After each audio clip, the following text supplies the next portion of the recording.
Hey everyone, it's David, producer for The Benjamin Dixon Show, and like it or not. It's been a little bit, but I wanted to drop a quick video because this happened last night. This morning, a stunning bridge collapse at the Port of Baltimore. The entire Key Bridge is in the harbor.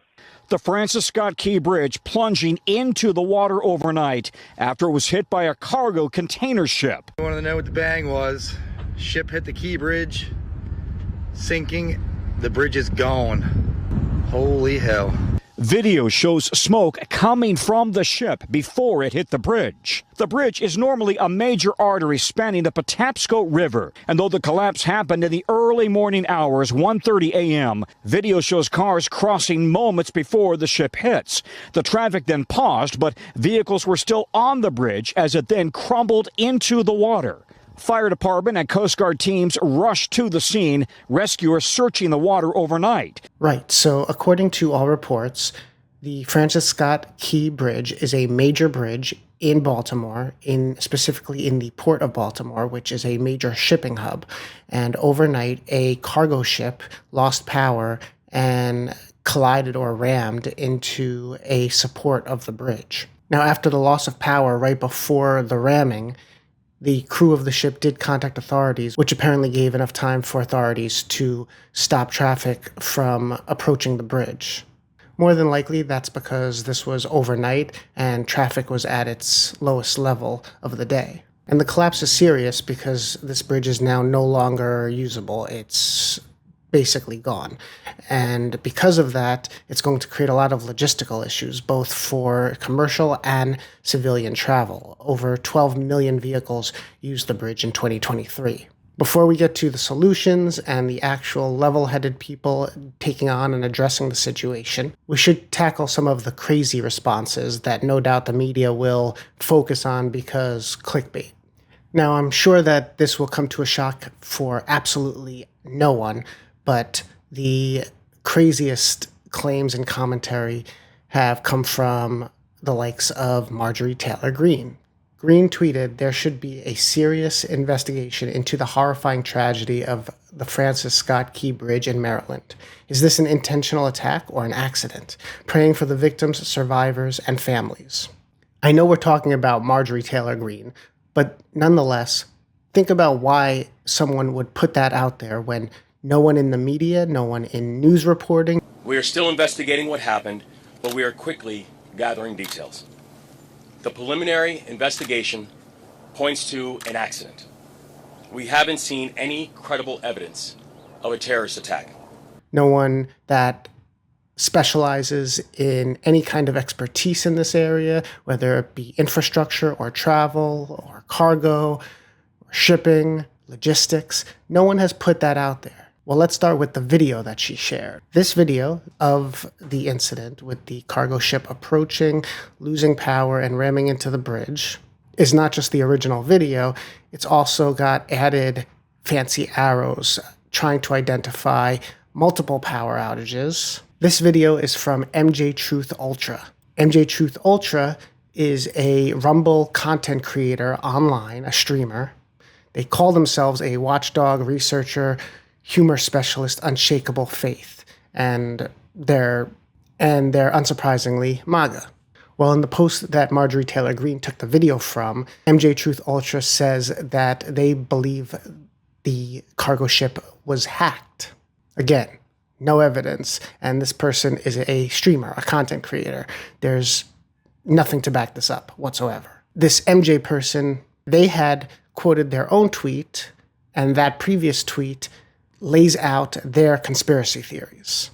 We're not going to go into everything that they said because there's just no basis for their claims, including their supposed watching sonar and their opinion because, even though they have no knowledge, no expertise, no specialty in this, their opinion is, qualified. But they claim that it was a cyber attack. Now, the problem is this wasn't just put out by a large content creator with a platform, but it was amplified by a sitting member of Congress, the space laser lady. So we have a real situation here that impacts lives, livelihoods, trade, and just everyday critical aspects.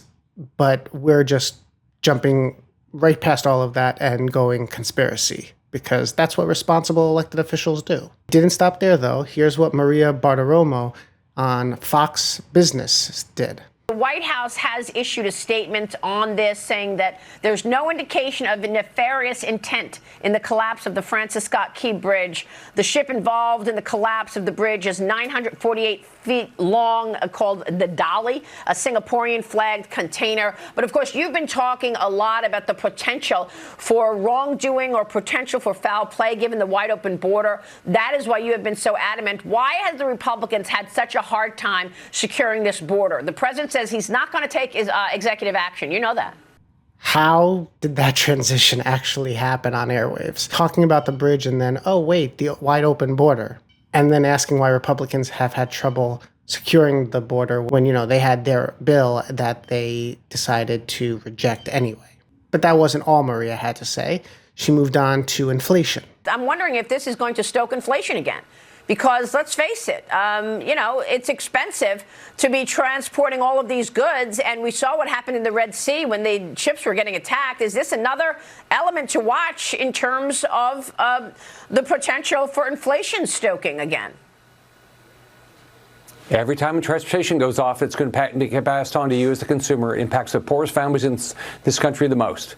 So while there may very well be economical issues as a result of this, we're just jumping right into the politics and stressing people out as they start their day. Well done, Fox. One last part before we get to the more mature response. Back to Congress, Representative Nancy Mace. I'm sure you'll hear the Democrats have a press release and conference somewhere today or tomorrow about the need for $1 trillion infrastructure program after all the other ones. And that's my question to you. It seems like we do have these infrastructure bills, lots of money in it.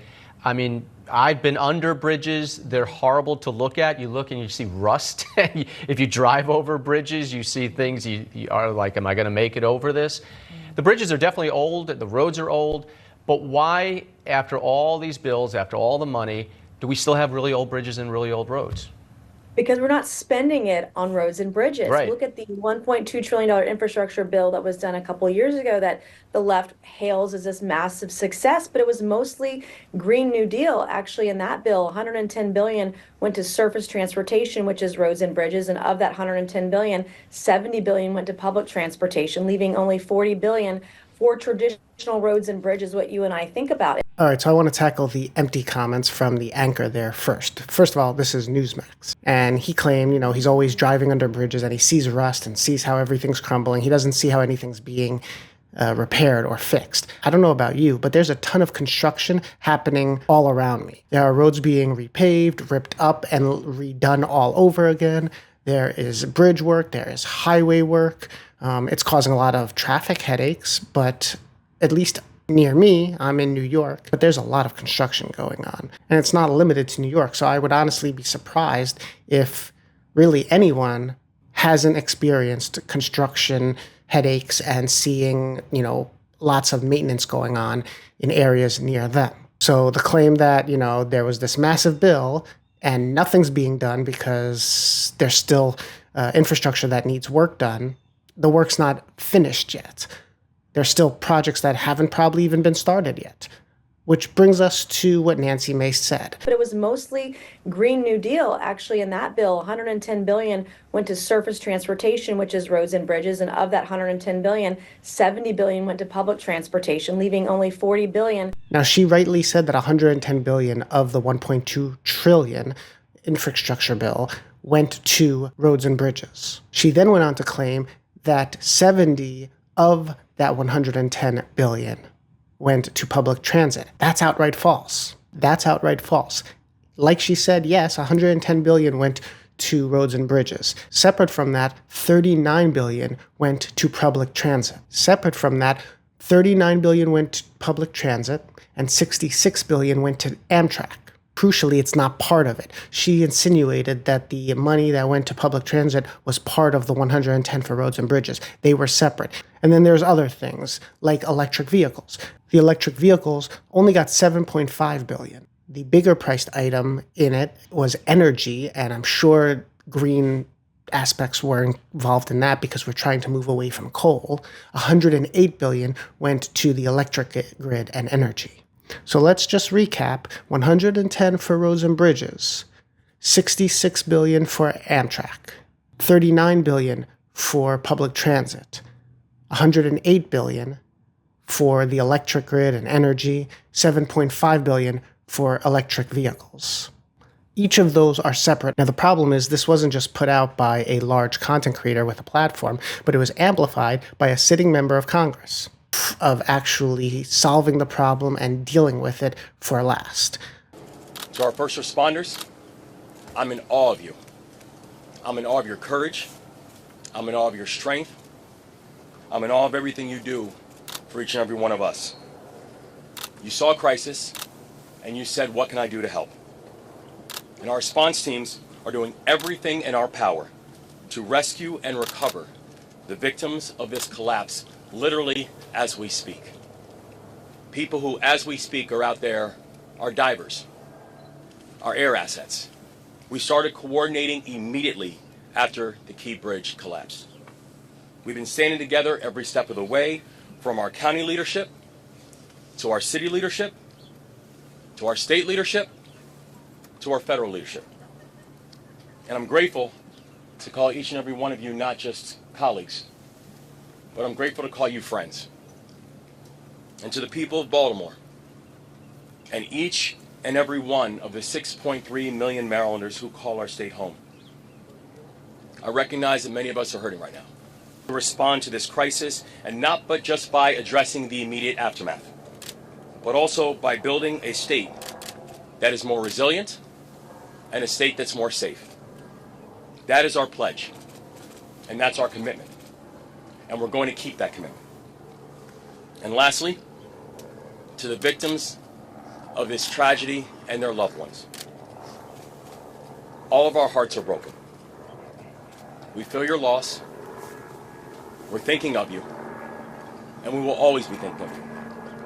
From the federal level, President Biden held a press conference and spoke on the collapse this morning. And the Coast Guard is leading the response to the port, where representatives from the Federal Highway Administration, the FBI, the Department of Transportation, the Army Corps of Engineers, as well as Maryland officials and Baltimore Police and Fire, are all working together to coordinate an emergency response. We're going to send all the federal resources they need as we respond to this emergency. And I mean all the federal resources. And we're going to rebuild that port together. Everything so far indicates that this was a terrible accident. At this time, we have no other indication, no other reason to believe there's any intentional act here. The Port of Baltimore is one of the nation's largest shipping hubs. And I've been there a number of times as a senator and as a vice president. It handles a record amount of cargo last year. It's also the top port in America for both imports and exports of automobiles and light trucks. Around 850,000 vehicles go through that port every single year. And we're going to get it up and running again as soon as possible. 15,000 jobs depend on that port. And we're going to do everything we can to protect those jobs and help those workers. I've directed my team to move heaven and earth to reopen the port and rebuild the bridge as soon as humanly possible. It's my intention that federal government will pay for the entire cost of reconstructing that bridge. And I expect the Congress to support my effort. This is going to take some time. The people of Baltimore can count on us, though, to stick with them at every step of the way until the port is reopened and the bridge is rebuilt. Now, the assumptions, and I would think they're correct assumptions, is that there will be lawsuits. The company that owned the cargo ship that lost power and rammed into the ship will likely be sued. So Biden was asked by a reporter why the federal government is going to pay for the new bridge if there was a company involved. You said the federal government's also going to pay for the repairs. I'm just curious, this was a ship that appears to be at fault. Is there any reason to believe that the company behind the ship should be held responsible? And then also, you mentioned... That could be, but we're not going to wait for that to happen. We're going to pay for it to get the bridge rebuilt and opened. We're not going to wait for that to happen. In other words, the federal government will pay for it, and if there's a lawsuit and the company is found liable and has to pay, then it'll be recouped.